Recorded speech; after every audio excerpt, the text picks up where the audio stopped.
Welcome back. You're still watching Good Morning Namibia. Now, in a significant development on Namibia's political landscape, the Electoral Commission of Namibia is preparing to hold a regional by-election this September.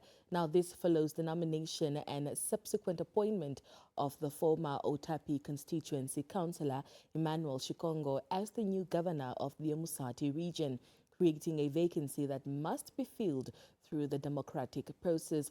We're now joined on the line to shed more light on the upcoming by-elections and just the preparations underway, voters' education initiatives, and also what the public should know. For that conversation, we're joined by ECN's Commissioner Pius Iikwambi. Mr. Iikwambi, a very good morning to you, and thank you so much for making time to talk to us. Good morning, and good morning to the viewers, and it's a pleasure. Can you perhaps begin by explaining what triggered the need for a by-election in the Outapi constituency? Thank you. So, two things. Number one, it is the resignation of the constituency councillor, and which resignation then created a vacancy in the regional council. And this resignation was then created or arose as a result of the appointment of the councillor concerned as a governor.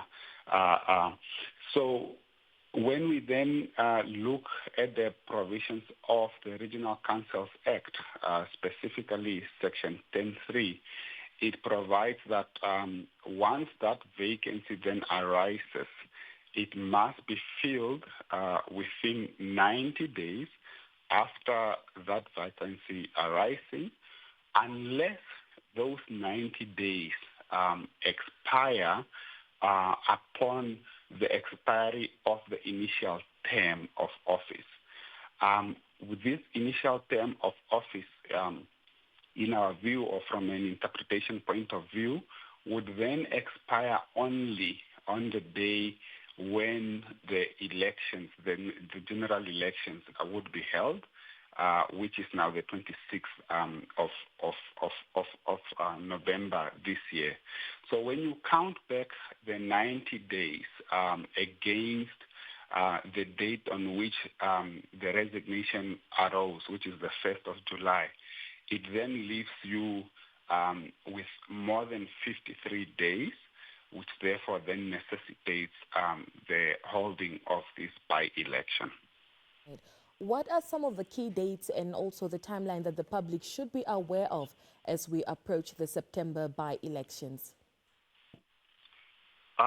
So what we then do once we then ascertain that there's a need to conduct the by-election is then that you then take the 90 days, and then those 90 days you use them as a baseline, number one, to determine when the election must occur. So the election, according to our calculation, will then occur on the 29th of September, which is the expiry of the 90 days period.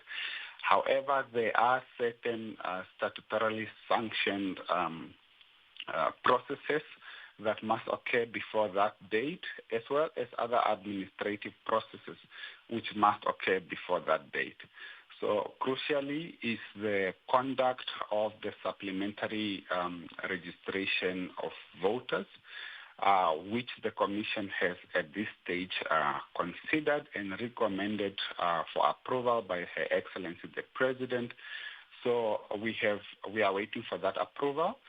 The supplementary registration of voters dates which we have recommended to the President for proclamation is that this registration should then occur commencing on the 25th of July and running up until Sunday, the 27th of July. Following that supplementary registration of voters, it will then be the production of the provisional voters roll, which will then be the responsibility of the Commission. Once that voters roll has then been completed it will then be displayed at the respective constituency office for objection.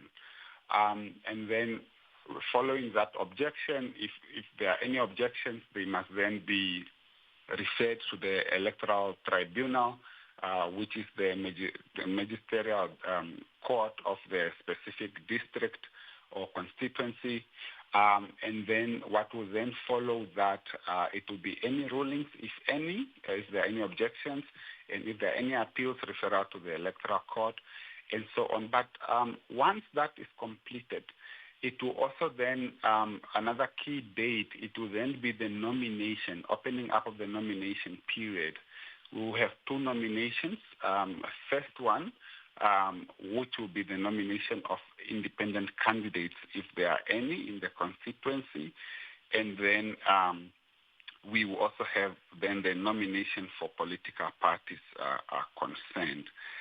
And then once that is completed, we will then have obviously intensified voter education to educate members of the public, or in this constituency, of number one, the candidate or the holding of this specific election, the candidates, and how to mark the ballot papers concerned. Then it will be the printing of duplicate voter cards after the production or display of or finalization of the voters' roll.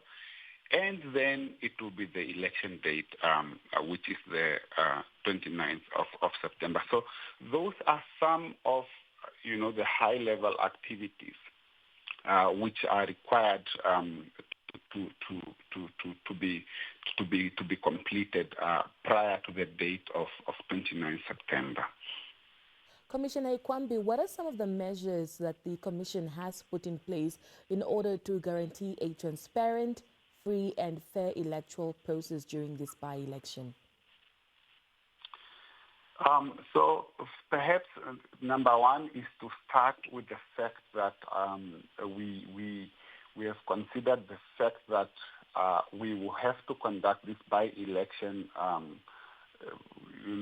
so close to the national or general election, which is scheduled to be held on the 26th of November. So this obviously necessitates the need for us to conduct intensified voter education. So on this, we are not only deploying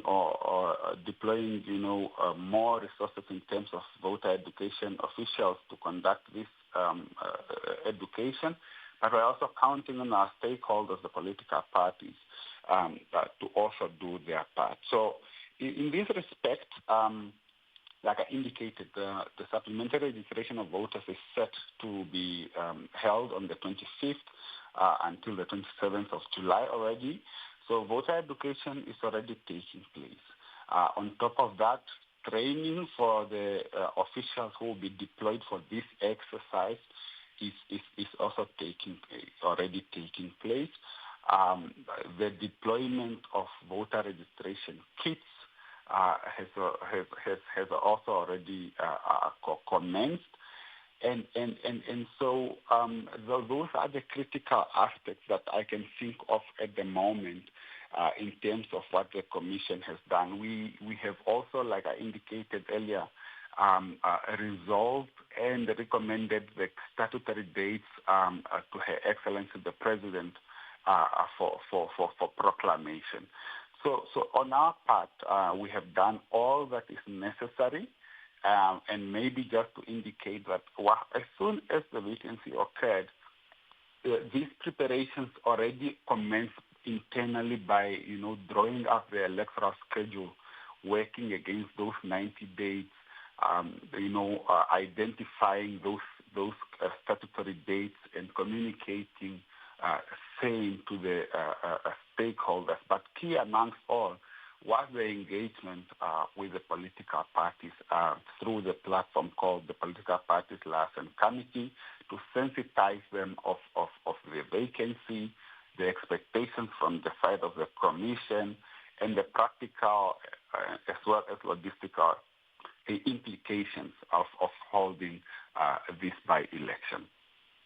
Perhaps any logistical challenges that the ECN anticipates in conducting these by-elections, and how are some of these challenges being addressed? So perhaps the challenge would be that the constraint of resources, perhaps, seeing to it that the by-election is being held so close to the national general elections, which are set for the 29th. However, like I indicated, we have identified the possible risks and also put in place mitigation measures to avert them. So part of them, obviously, is the fact that training of these officials needed to occur so quickly within a very short time period before the conduct of the supplementary registration of voters for purposes of the by-election. However, what was the saving grace for us is the fact that this vacancy literally occurred just days before the training of our officials for purposes of the conducting of the national supplementary registration of voters. So we could then tap from that benefit and say we would then use those officials who are already being trained for the national supplementary registration of voters for this specific constituency to then serve the same purpose of conducting the supplementary registration of voters for the by-election, with the only difference being that they will be deployed early to conduct this exercise in July, and then again a week thereafter for the conduct of the national supplementary registration of voters commencing on the 4th of August.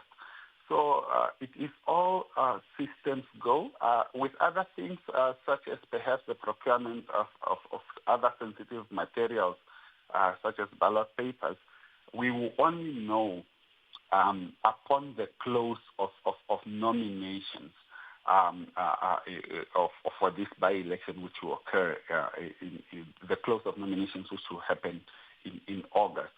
But from our side, it's all systems go. We have deployed resources, human resources, financial resources, and all of that. We have conducted or directed the necessary implementations to occur. Obviously, you can imagine that it was an unbudgeted exercise, but because of the law, we are constrained and it must happen. So we have made or given the necessary directives for alignments, adjustments to be implemented to ensure that all systems go and that the necessary processes are invoked in preparation for the 29th day of September. Commissioner, perhaps before we let you go, just briefly, what is your message to the voters in Outapi and other stakeholders regarding the importance of participating in this democratic process? Yes, so I think the message to the stakeholders, number one, is to call on the political parties to also play their part insofar as conducting intensified voter education for this specific election is concerned. Intensified voter education is particularly important to educate members of the public or the voters of the two types of elections. The election to be held on the 29th of September, which is a by-election, to explain to them what necessitates it, what it is, and also to distinguish it from the general election, which was already scheduled to be conducted on the 26th of November 2025.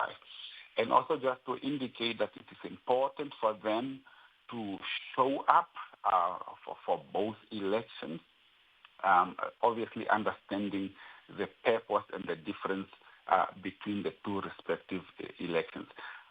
From our records, this specific constituency has over 27,000 registered voters, And if we are to benchmark against the turn-up from last year's election, there was a turn-up of about 98%. So for us, that is quite encouraging, and even more encouraging to intensify our efforts of voter education to ensure that since from our perspective we plan to cater for everybody, and we all know that when it comes to these specific elections, usually the voter turnout is quite low.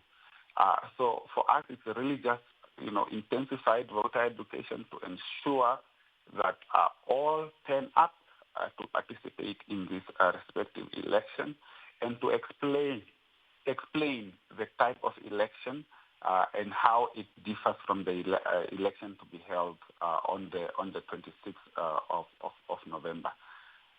So for us, we are prepared, and we will count on our officials conducting the voter education to do the best they can, but not in isolation with our key stakeholders, the political parties, to also supplement our efforts.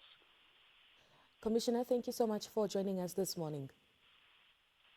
You're welcome. Thank you.